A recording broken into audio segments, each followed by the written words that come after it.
আরে ভাই তুই এতদিন কোথায় ছিলি? আব্বে সালা তোকে আমি না করছি না, আমার মাথায় আঘাত করবি না, ব্যথা পাই। আরে তুই শুয়ে দিতে আমার মাথায় আগুন ধরলো কেন? আরে আমি কি জানি। জ্বলে যা জ্বলে যা জ্বলে যা। আরে সালা এমন করে কেউ আগুন জ্বালা? আরে ভাই আমি তো জীবনে কোনোদিন আগুন জ্বালাইনি।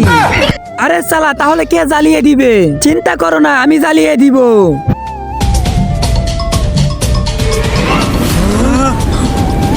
হ্যাঁ আব্বে, আমি যেখানে হাত দিয়েছি সেখানে আগুন ধরে যা। আরে ভাই এখন আগুন ধরানোর জন্য আর কিচ্ছু লাগবে না বলেছিস ভাই।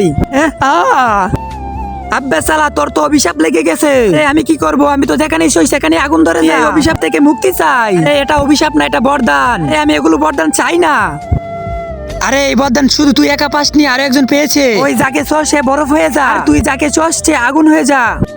ওই লোক যাকে ছুঁয়ে দে সে বরফ হয়ে যা।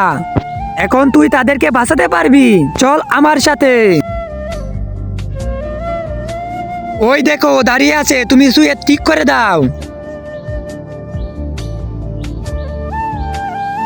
ঠিক করে দিয়েছি।